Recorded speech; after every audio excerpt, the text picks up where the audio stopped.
तो फ्रेंड्स, हवाई जहाज कैसे उड़ता है? तो दोस्तों, जहाज कैसे उड़ता है इसे समझने के लिए हमें जहाज पर लगने वाले चार बलों को मतलब चार फोर्सेस पर ध्यान देना होगा। तो पहला फोर्स आता है थ्रस्ट, दूसरा आता है ड्रैग फोर्स मतलब घर्षण, और तीसरा आता है गुरुत्वाकर्षण बल मतलब वेट फोर्स, और चौथा आता है लिफ्ट मतलब ऊपर की ओर बल जो फोर्स होता है उसे लिफ्ट कहते हैं। तो दोस्तों, अक्सर हवाई जहाज के दोनों पंखों पर एक इंजन लगे होते हैं। किसी किसी जहाज में एक ही इंजन लगा होता है। तो दोस्तों, इंजन का काम है थ्रस्ट बल पैदा करना मतलब थ्रस्ट फोर्स पैदा करना। तो दोस्तों, कमर्शियल हवाई जहाजों में टर्बोफैन इंजन लगा होता है। इंजन का काम हवा को खींचकर उसे कंप्रेस करना मतलब कंप्रेस हवा दबाव बढ़ा देना होता है, उसके कर के पीछे की ओर छोड़ने का होता है। तो दोस्तों, ये ठीक वैसे ही काम करता है जैसे कि हम बलून में हवा भरकर अगर छोड़ दे तो वह ऊपर की ओर भागने लगता है। कंप्रेसर हवा को छोड़ने पर थ्रस्ट पैदा करता है। टर्बोफैन के इंजन के 5 पार्ट्स होते हैं। पहला होता है फैन। तो दोस्तों, इंजन को अगर आगे से देखें तो सबसे पहले फैन दिखेगा। फैन टाइटेनियम ब्लेड से बना होता है और ये बहुत ही ताकतवर होता है जो कि लाखों किलो हवा को खींचकर इंजन में भेजता है। हवा दो रास्तों से गुजरती है, एक सीधे इंजन से चली जाती है और दूसरे जिसे हम बाईपास एयर कहते हैं वो साइड से निकल जाती है। तो दोस्तों, बाईपास एयर से अलग से एक थ्रस्ट पैदा होता है। तो बाईपास एयर इंजन को ठंडा भी रखता है।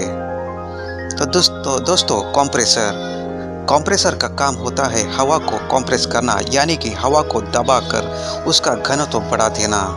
कंप्रेसर के अंदर के ब्लेड छोटे होते चले जाते हैं और हवा को कंप्रेस कर जाते हैं। तो दोस्तों,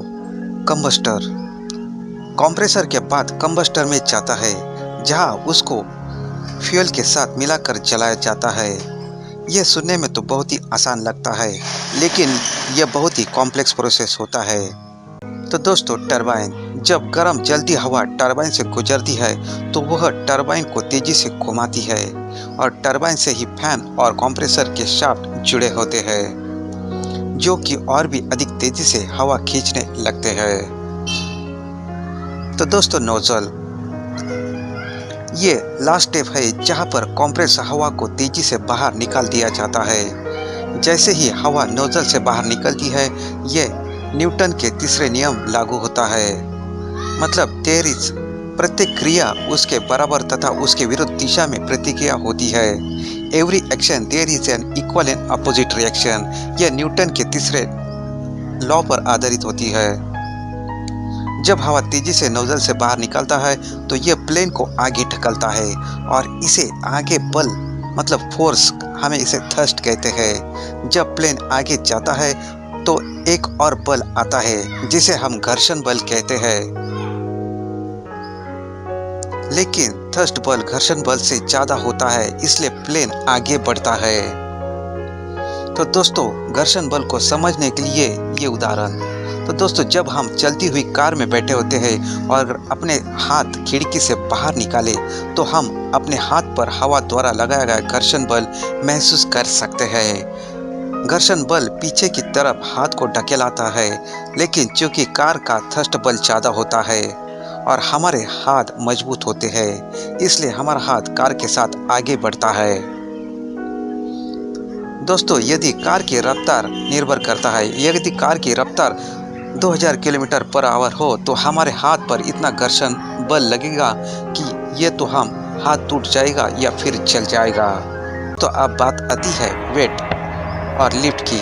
ये दो बल कहाँ से आते हैं आइए जानते हैं। जैसा कि हम जानते हैं कि पृथ्वी पर मौजूद हर वस्तु का भार होता है जो कि गुरुत्वाकर्षण बल के कारण लगता है। जब प्लेन हवा में होता है तो उसे गुरुत्वाकर्षण बल नीचे की ओर ढकेलता है, लेकिन प्लेन के विंग में इस तरह बनाया जाता है कि उस पर लिफ्ट बल लग सके।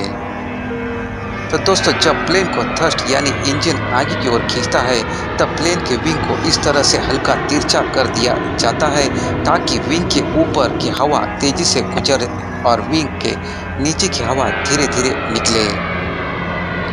दोस्तों जब ऊपर की हवा तेजी से निकलने लगती है तो विंग के ऊपर की हवा का दबाव विंग के नीचे मौजूद हवा के दबाव से कम हो जाता है और यहीं पर लिफ्ट बल सामने आता है जो प्लेन को ऊपर की ओर धकेलता है। प्लेन वेट से ज़्यादा होता है इसलिए प्लेन हवा में उड़ता है। एक बार हवा में उड़ने के बाद सारे बल समान हो जाते हैं। तो दोस्तों जब लिफ्ट और थ्रस्ट बल ज़्यादा होता है तो प्लेन ऊपर की ओर बढ़ता है और जब सारे बल बराबर होते हैं तो प्लेन सीधे लाइन में चलता है। दोस्तों जब गुरुत्वाकर्षण बल और घर्षण बल ज़्यादा होते हैं तो प्लेन नीचे आ जाता है। प्लेन को नीचे लाने के लिए प्लेन के रफ्तार को कम करना पड़ता है यानी कि थ्रस्ट को कम करना पड़ता है। यह सब इंजन के रफ्तार को कम करने से होता है।